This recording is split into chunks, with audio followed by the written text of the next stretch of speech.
Las Vegas, Nevada. Summer, 1975. The desert does not forgive weakness. It bakes everything down to its essential truth, strips away pretense, evaporates illusion, leaves only what is real. The sun above Las Vegas in July is not a romantic thing. It is a judgment. White and absolute, it presses down on the city like a hand on a throat, and the city, being Las Vegas, grins and takes it. The training camp occupied a converted warehouse on the industrial edge of the city, far from the casinos and the neon and the performative excess that made Las Vegas famous. Here, there was no performance. Here, there was only work. The building's exterior was unremarkable. Corrugated metal walls painted a fading beige, a parking lot that shimmered with heat haze, a chain-link fence along one side beyond which scrub brush grew in stubborn defiance of the landscape. A hand-painted sign above the entrance read simply, "Restricted access." No one came here by accident. Inside, the air smelled of canvas and liniment and the particular metallic odor of men who had been pushing their bodies past reasonable limits for weeks. 3 heavy bags hung from the ceiling, each one bearing the dents and scars of thousands of hours of work. A full regulation ring dominated the center of the space, its white ropes yellowing slightly at the corner posts where sweat had soaked in and dried and soaked in again. Around the perimeter, folding chairs were arranged in loose clusters, occupied by men who had learned to watch carefully and speak seldom. 20 members of Muhammad Ali's training entourage filled the room. These were not casual observers. These were cornermen, sparring partners, strategists, nutritionists, and the particular category of man that exists only around championship fighters. Part bodyguard, part philosopher, part loyal shadow. They had watched Ali dismantle some of the most dangerous men on the planet. They had seen things inside that ring that defied explanation. They were not easily impressed. They were, on this particular afternoon, not quite sure what to make of what was about to happen. Word had come through channels earlier that week. A visitor was expected. Someone Ali himself had invited. Had, in fact, been specific about inviting, which was notable because Ali was rarely specific about anything that did not directly concern his training. The name passed through the camp with a kind of uncertain energy, like a rumor that hadn't decided yet whether it wanted to be taken seriously. Bruce Lee. Some of the men knew the name from films. The flying kicks, the yelling, the shirtless scenes in Hong Kong cinema that played in the theaters on the Strip. A movie star, an entertainer, a man who looked very dangerous on screen, which was, in their professional assessment, categorically different from being dangerous in reality. The conversations had been quiet, respectful in the way that men are respectful when they are not actually respecting something. He's small. He's an actor. Ali invited him, so, sure. But still, at 3:47 in the afternoon, the door at the far end of the warehouse opened. He came through it without announcement.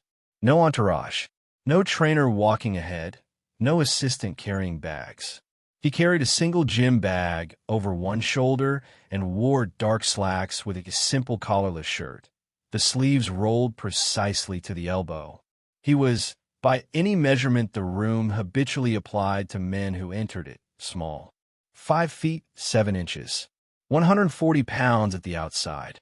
He had the kind of lean musculature that reads, to the untrained eye, as merely thin, no bulk, no mass, nothing that announced itself. He paused just inside the door and looked at the room. Not the nervous look of someone taking inventory of potential threats.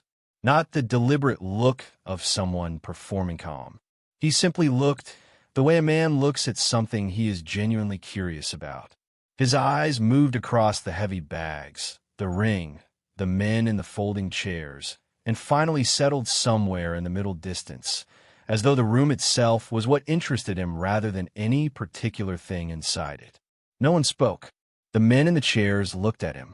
He did not appear to notice. Something was about to happen in this room. Everyone present could feel it, the way animals feel pressure changes before weather arrives. The feeling had no name yet. It had not yet decided what it would become. But it was here. Muhammad Ali was not in the room when Bruce Lee arrived. This was, the camp veterans understood, entirely intentional. Ali operated according to his own gravitational field. He arranged the world around himself the way planets arrange themselves around a star, and he had a showman's instinct for entrance timing that he had never, not once, chosen to suppress. He would arrive when arrival meant something. In his absence, his men held the room. The one who spoke first was a sparring partner named Darnell, 6'2", 223 pounds of professional fighting muscle, a man who had gone 12 rounds with fighters who had gone 12 rounds with champions. He unfolded himself from his chair with the particular deliberateness of someone who has learned that size moves slowly, communicates more than size moved quickly. He walked to within 10 feet of Bruce Lee and stopped. "You're Lee," he said. "Not a question." "Yes," Bruce Lee said. Simple, unadorned. He set his gym bag down against the wall and straightened up. Darnell looked at him with the careful, professional blankness of a man conducting an appraisal. The assessment took approximately 4 seconds. In those 4 seconds, everything that the room had been quietly thinking crystallized into something close to consensus. This man, whatever his gifts, was not built for what happened in this building. He was built for something else. Something that looked good on film, perhaps. Something that required athleticism. Certainly, you could see that in the way he stood, the distribution of his weight, the quiet alignment of his posture. But this was a boxing camp. This was a place calibrated to the particular violence of 2 large men attempting to destroy each other within a defined space and a defined set of rules. This man was not large. Ali said, "You move fast," Darnell offered. The tone was the tone of a man willing to be generous without committing to anything. "Everybody moves fast until they don't," Bruce Lee said. A few of the men in the chairs exchanged glances. Darnell smiled. It was not an unfriendly smile, but contained within it the whole history of the room's skepticism. "Fast in movies is different from fast in here." "Yes," Bruce Lee said. "It is." He said it in a way that refused to be an argument. It was simply agreement, flat, factual, containing no defensiveness whatsoever. The absence of defensiveness was, in its own way, more unsettling than any counter-challenge would have been. Men in this room knew how to handle a counter-challenge. They did not quite know what to do with someone who simply agreed and kept breathing calmly. The door at the far end of the room opened. Muhammad Ali entered. The change in the room's atmosphere was immediate and total, the way a room changes when someone turns on every light simultaneously. Ali was 33 years old that summer, and at a point in his career where the mythology had already begun to separate from the man, to float slightly above him like a second presence everywhere he went. He was 6'3", 220 pounds, and he moved with the specific grace of someone who had learned from earliest childhood that his body was his instrument and had spent every subsequent year tuning it to a precision that bordered on the inhuman. He saw Bruce Lee, and his face opened into something genuine. "The man himself," Ali said. His voice carried to every corner of the building without effort. "I've been wanting this." They met in the center of the room and shook hands. Ali's hand swallowed Bruce Lee's the way a continent absorbs a river. Ali looked down at him. Looked down. That was the thing. The physics of it were simply inescapable, with an expression of real curiosity that was also, inevitably, colored by the same question the rest of the room was harboring. He turned to address his men with the rhetorical ease of a born performer. "This man right here," Ali said, "they say is the fastest thing alive." He said it warmly. He said it with affection. He also said it with just enough of a pause before the last word to let the room feel what it already believed. That fastest thing alive was a category that perhaps needed some contextual refinement when applied to someone standing this far below championship weight. Laughter moved through the room. Genuine, not cruel. The laughter of men who are comfortable where they are and comfortable with the distances between themselves and other things. Bruce Lee did not laugh. He looked at Ollie with an expression of complete calm and said, "Show me your jab." The laughter stopped. Ollie blinked. In 33 years, across 2 continents, in the presence of presidents and kings, and the most dangerous fighters the 20th century had produced, very few people had issued Muhammad Ali an instruction within 45 seconds of meeting him. Ali looked at his men. His men looked back. Something shifted in the room's architecture. A weight distribution changed. The laughter had dissolved into something that didn't have a name yet, but felt, to everyone present, like the first few seconds of weather. "My jab," Ali said. He was smiling. He was always smiling, but this smile had something curious behind it, something that was paying attention in a different way than before. "Yes," Bruce Lee said. "I want to see it." The crowd in the folding chairs leaned forward almost imperceptibly. They had come, they now understood, to see something they had not anticipated seeing. They did not yet know what it was. But the afternoon, which had promised to be a novelty, a film star visiting a boxing camp, a pleasant diversion, had just, in the space of a single exchange, become something else entirely. The challenge was in the air now. Not spoken, not formal, but present, the way a pressure front is present before rain arrives, felt before understood, understood before named. The crowd expected, on some deep and automatic level, to watch Bruce Lee fail. What they expected it to look like had not yet become clear. But they expected it. They were nearly certain of it. Nearly. Someone rolled out a mat. It happened without instruction.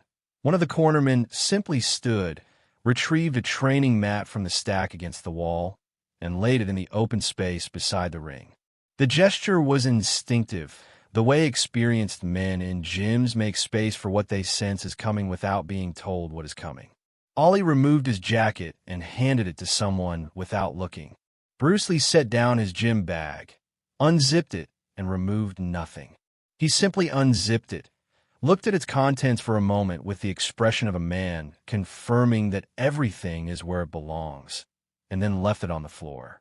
He straightened. He rolled the already rolled sleeves of his shirt a precise quarter-inch higher.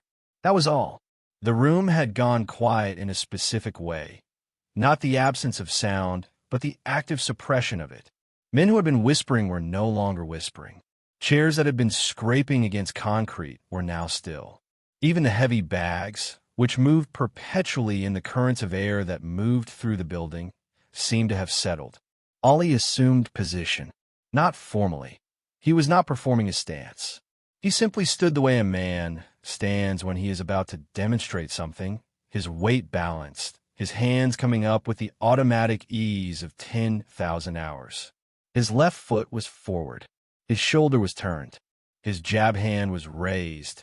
And even at rest, at this casual preparatory rest, there was something in the configuration of that arm that communicated consequence. The jab was Ali's signature, and his argument and his philosophy all compressed into a single linear motion. It was the fastest documented jab in heavyweight history at that point. A strike that had crossed distances and landed on faces before the recipients understood that the intention to throw it had even formed. Men with faster reflexes than any in this room had been tagged by it before they could process the initial movement. This was what Bruce Lee had asked to see. He stood approximately 6 feet from Ollie. He watched. Ollie threw the jab. Not full speed. This was a demonstration, a controlled expression of the motion rather than the motion itself. But even controlled, even deliberately slowed, it was a piece of physics that reorganized the air. The fist departed and arrived, the shoulder torqued, the whole kinetic chain from foot to hip to shoulder to wrist expressing itself in approximately 1/5 of a second. The room, which had been watching Bruce Lee, watched him now. He had not moved. He had watched the jab the way a scholar watches a text, with complete attention, without reaction, processing rather than responding. Ollie lowered his hand. The silence stretched. Bruce Lee's eyes had not left Ali's shoulder.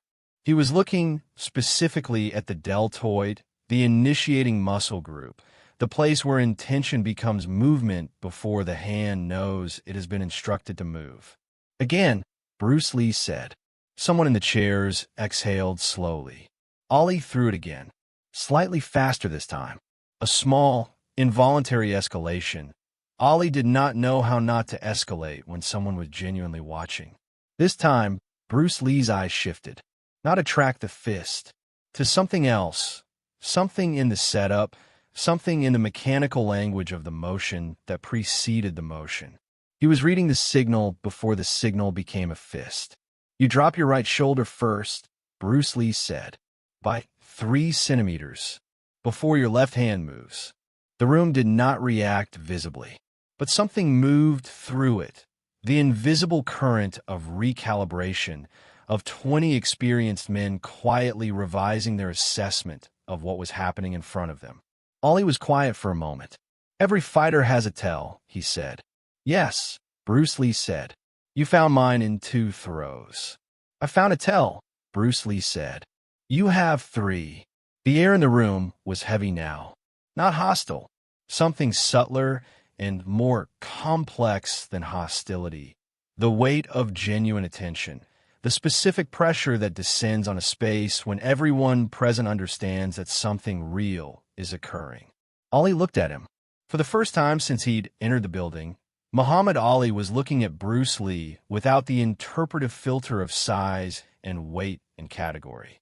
He was looking at him directly, as one practitioner to another, as one man who had spent his life in mastery to another man who had spent his life in mastery, and who had just, in the space of 4 minutes, demonstrated that his mastery was real. The smirk that had been playing at the edges of Ali's expression since Bruce Lee's arrival was gone.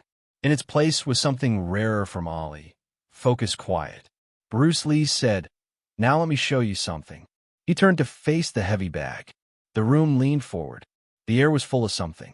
It had been building since 3:47 in the afternoon, since the moment a small man in a collarless shirt had walked through a door without announcement and set down his gym bag against a wall and looked at a room without needing anything from it.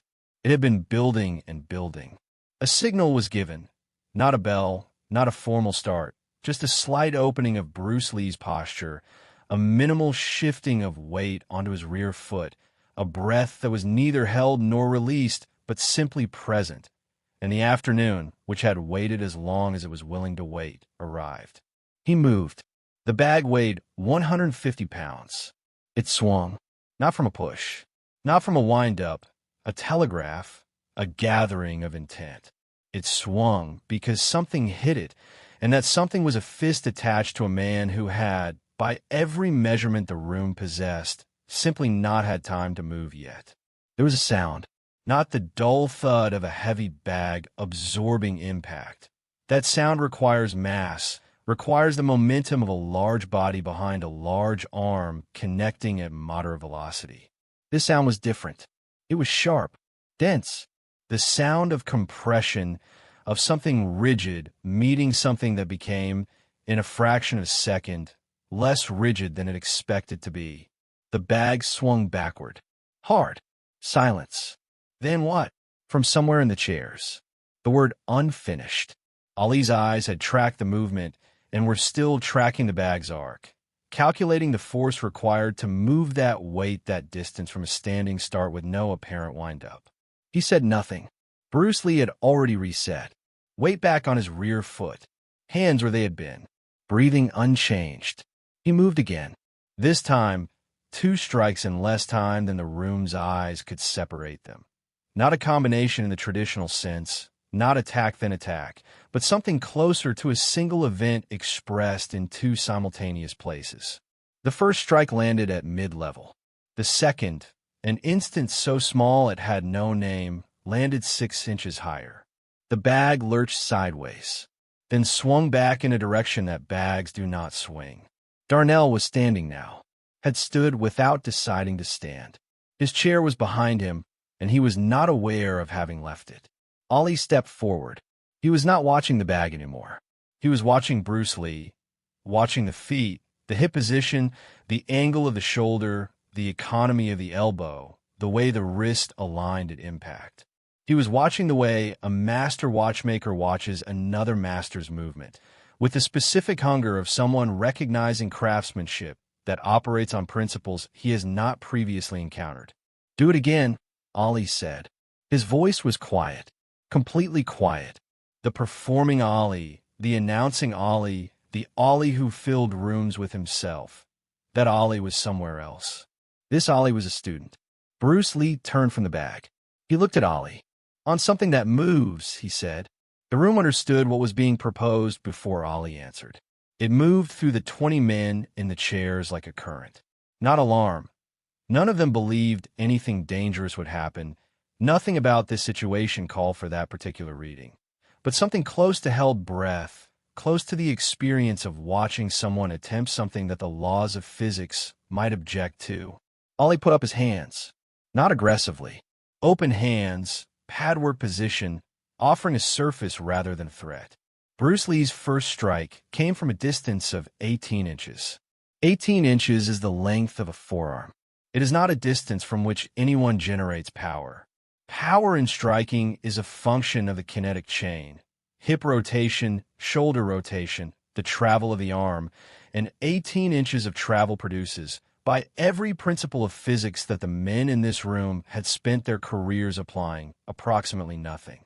A gesture, a tap, a demonstration of intent without consequence.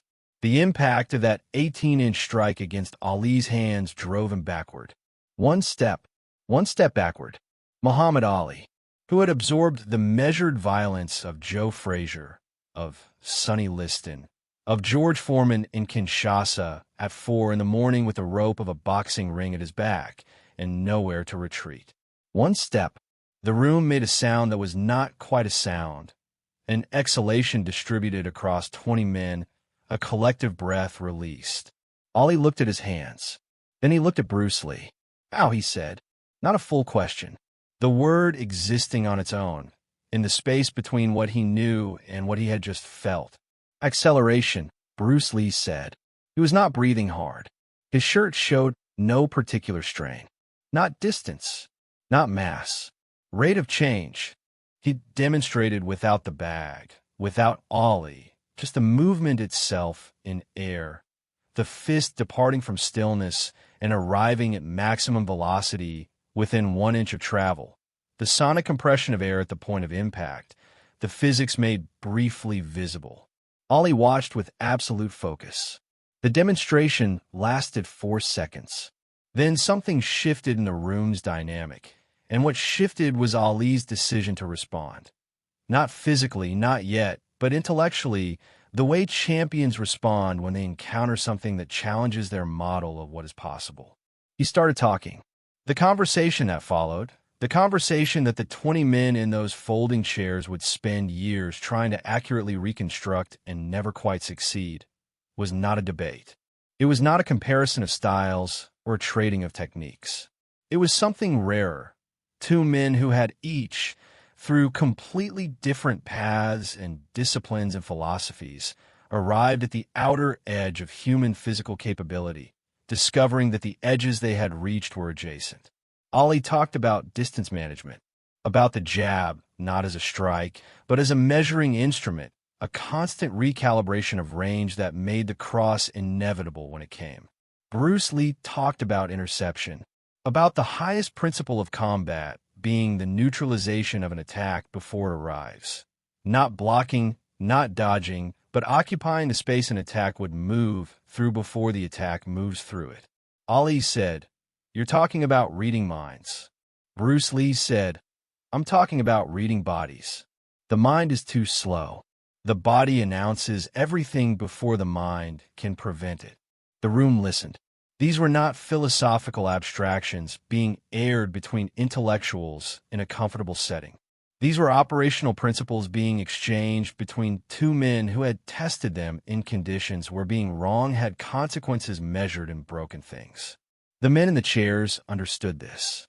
They understood it in their bodies, in the particular receptivity of men who have absorbed enough physical reality to recognize when someone is speaking from genuine experience rather than theory. No one spoke. The conversation continued for 40 minutes.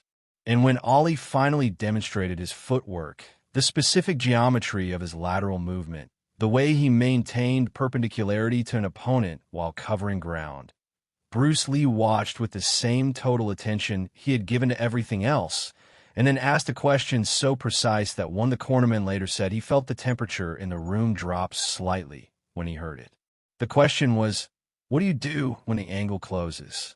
Ollie was quiet for 3 full seconds.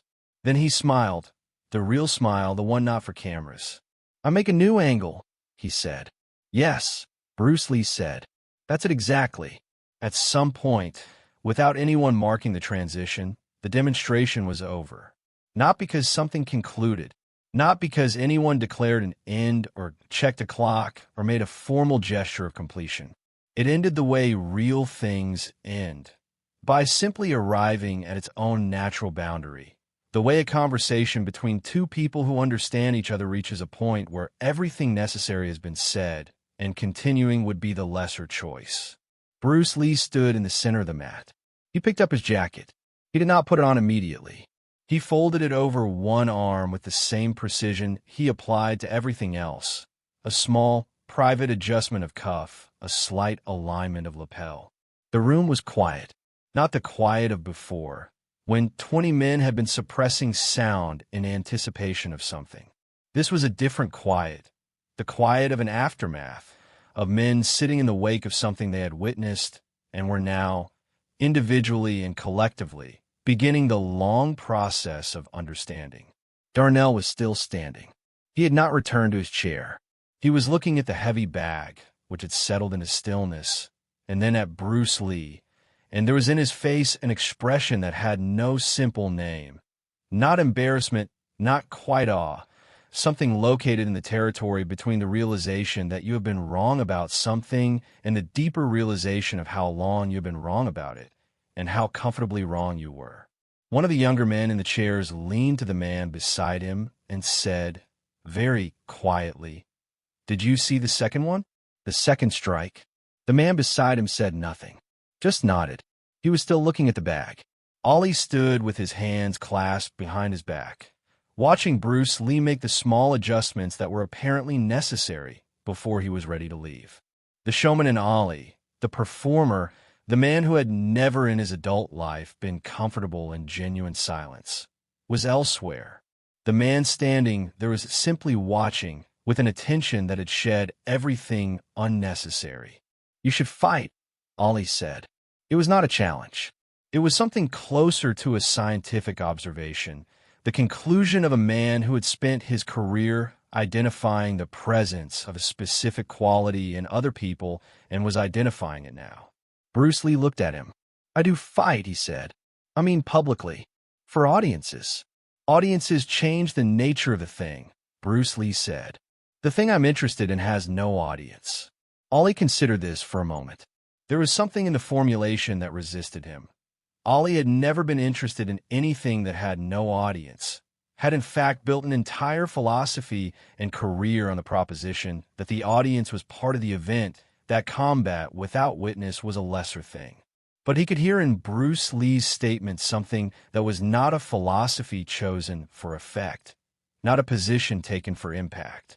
It was simply how the man was oriented. True, in the way that facts about the physical world are true. "What is it?" Ollie asked. "The thing you're interested in."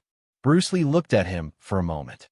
Then he looked around the room, at the heavy bags, the ring, the 20 men watching, the concrete floor, the corrugated metal walls, the whole functional apparatus of one of the most rigorous physical disciplines in human history. The instant before, he said, he let the silence hold the rest of the explanation, the part that words would only diminish. He adjusted his jacket. He picked up his gym bag. He walked to the door at the far end of the building. He did not look back. He did not say goodbye in any formal sense. He simply moved through the door with the same quality of presence with which he had arrived, complete, contained, requiring nothing from the room behind him. The door swung closed. The room sat with itself. After a long moment, Ollie turned to face his men. He looked at them, at Darnell, still standing, at the young cornerman who had whispered about the second strike, at the veterans in their chairs with their recalibrated expressions. Ollie said nothing. He turned and walked back toward the ring. He stepped through the ropes. He began to shadowbox. And what was unusual about it, what the men in the chairs noticed, though none of them mentioned it until later, was that he was moving differently. Not dramatically, not completely, but in some small technical way that suggested he had, in the past 40 minutes, added something to a model he had been building for 33 years. The men who were in that warehouse did not agree on what had happened. They agreed on the facts. They agreed that Bruce Lee had arrived, that Ollie had invited him, that a conversation and demonstration had taken place over the course of approximately 2 hours on a summer afternoon in Las Vegas. They agreed on the sound of the heavy bag. They agreed on the step, Ollie's single backward step, that none of them had any workable language for explaining to people who had not been present.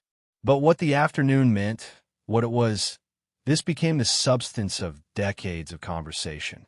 Darnell told the story at a gym in Detroit 2 months later. He told it carefully, the way a man tells a story he is still processing, leaving gaps where his own understanding was incomplete. The men who heard it were skeptical in the specific way that boxing men are skeptical of anything that happens outside a regulation ring. But they listened to the gaps. The gaps were where the story lived. Word moved. The way word moves through connected communities, not through broadcast, not through publication, but through the specific transmission of one person telling another person something they had personally witnessed. The story passed from cornermen to trainers, to fighters, to the broad and informal community of martial artists and combat practitioners that crossed every stylistic boundary in 1975. Each telling preserved something different. Some told it as a story about speed, about a man who moved so fast that trained professionals could not track him with their eyes. Some told it as a story about force, about a strike generated from 18 inches that moved a heavyweight champion backward. Some told it as a story about perception, about a man who read the signal before the signal became an action, who saw the intention in the body before the body expressed it. What none of them could quite capture, and what they all attempted, was the quality of his silence. The way he did not celebrate. The way he walked through a room of men who had underestimated him, demonstrated something that permanently revised their understanding of what a human body could be made to do, offered a single philosophical exchange that contained more practical insight than most training manuals, and then left. Without arrogance, without performance, without requiring anything from anyone in the room. The men who had been in the folding chairs that afternoon would carry that quality with them. They would find themselves thinking of it in subsequent years, not the strikes, not the technical content of the conversation, but that walk to the door. That quality of someone who has nothing to prove because they have long since stopped being in the business of proof. The story grew beyond the men who had been present. It grew the way all true stories grow, by gathering from each telling the essential truth at its center while shedding the incidental details that had accumulated around it. By the time it had traveled far enough to reach people who had never been anywhere near Las Vegas in 1975, it had become what all true stories eventually become, a vessel for a principle. The principle was this: that genuine mastery makes no announcement, that the most dangerous thing in any room is the thing that does not declare itself. That speed, at its highest expression, is not something you watch. It is something you experience having already missed, the way lightning reaches you as light and then sound, the event and its evidence arriving in the wrong order. That the man who needs to be the largest thing in a room has already lost something that cannot be recovered in a room. The men who told the story understood, as they told it and retold it, and as the telling became part of their own understanding of what their lives had been about, that they had witnessed something more specific than a demonstration and more durable than a lesson. They had been in a room with two men at the outer edge of human capability in their respective disciplines, and they had watched those men recognize each other across every difference of size and weight and culture or tradition, and meet, briefly, in the precise territory where mastery is mastery regardless of the form it takes. They had watched Muhammad Ali step backward. They had watched Bruce Lee not notice that he had. And that, in the end, was everything. The desert gives nothing freely. It makes things prove themselves against heat and distance and the indifference of a landscape that has been here longer than anything alive in it. Everything that survives the desert survives it by being exactly what is. No excess, no performance, no wasted motion. A man walked out of a warehouse on the industrial edge of Las Vegas on a summer afternoon in 1975 and got into a car and drove into that desert. He did not look back at the building. He did not need to. The silence he carried with him was the same silence he had brought in. Some things do not grow from what the world gives them. They arrive already complete.